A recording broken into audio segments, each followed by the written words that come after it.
Hello, നമസ്കാരം. Jose Kachappilly official ചാനലിലേക്ക് സ്വാഗതം.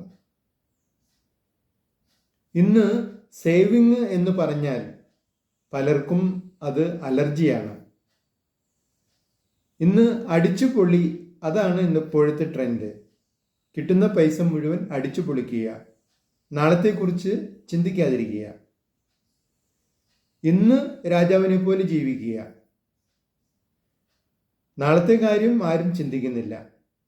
പക്ഷേ സേവിങ് എല്ലാവർക്കും താല്പര്യമില്ലാത്ത ഒരു വിഷയമാണെങ്കിലും എന്തുകൊണ്ട് ഒരാൾ സേവ് ചെയ്യണം? അതിന് പല കാരണങ്ങളുണ്ട്. ഇന്ന് സേവ് ചെയ്യേണ്ടതിൻ്റെ ഒരു 3 കാരണങ്ങൾ മാത്രം ഞാനിവിടെ പറയുകയാണ്. ഒന്ന്, എമർജൻസി ഫണ്ട്.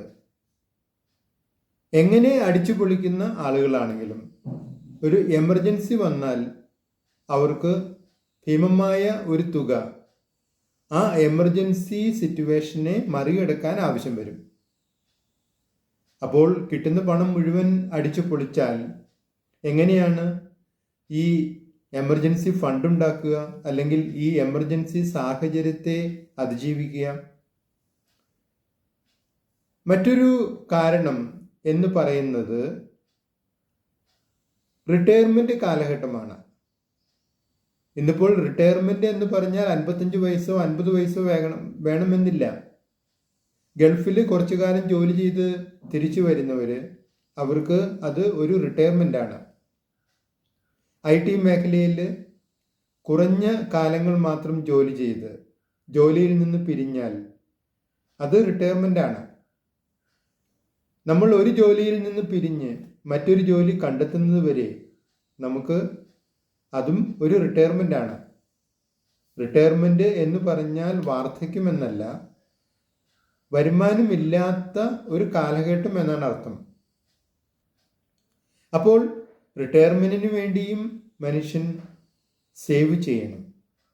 വരുമാനമില്ലാത്ത കാലഘട്ടത്തിൽ ഇന്ന് അടിച്ചു പൊളിച്ചാൽ, കിട്ടുന്ന പണം മുഴുവൻ അടിച്ചു പൊളിച്ചാൽ, വരുമാനമില്ലാത്ത കാലഘട്ടത്തിൽ എന്ത് ചെയ്യും? അന്ന് എങ്ങനെ ചെലവുകൾ നടത്തും? ഇനി സേവ് ചെയ്യാനുള്ള മറ്റൊരു കാരണം ഇൻഫ്ലേഷനാണ്, അതായത് പണപ്പെരുപ്പം. ഇന്ന് ഒരു മാസം 25,000 രൂപ വീട്ടു ചെലവുകൾക്ക് ആവശ്യമുള്ള, അല്ലെങ്കിൽ സ്വന്തം ചെലവുകൾക്ക് ആവശ്യമുള്ള ഒരു വ്യക്തിക്ക് ഒരു 30 വർഷം കഴിഞ്ഞാൽ പഠനങ്ങൾ തെളിയിക്കുന്നത് ഇതേ ചിലവുകൾ നടത്താൻ ഇപ്പോഴുള്ള ഈ 25,000 രൂപയുടെ 6 ഇരട്ടിയോളം, ഏകദേശം 1.5 ലക്ഷം രൂപ വേണ്ടിവരും എന്നാണ്. അപ്പോഴും ഒരു 30 വർഷത്തിന് ശേഷം ഇതേ ചിലവുകൾ ഇതേ തുക കൊണ്ട് എങ്ങനെ നടത്തും? അപ്പോൾ ഇൻഫ്ലേഷനെ മറികടക്കണമെങ്കിലും പണപ്പെരുപ്പത്തെ അതിജീവിക്കണമെങ്കിലും നമുക്ക് സേവിങ്സ് അല്ലെങ്കിൽ മിച്ചം പിടിക്കൽ ആവശ്യമാണ്. നിങ്ങളുടെ അഭിപ്രായങ്ങളും നിർദ്ദേശങ്ങളും അറിയിക്കുക. നിങ്ങൾ ഈ ചാനൽ ഇഷ്ടപ്പെടുന്നുണ്ടെങ്കിൽ ലൈക്ക് ചെയ്യുക, സബ്സ്ക്രൈബ് ചെയ്യുക, എല്ലാവർക്കും ഷെയർ ചെയ്യുക.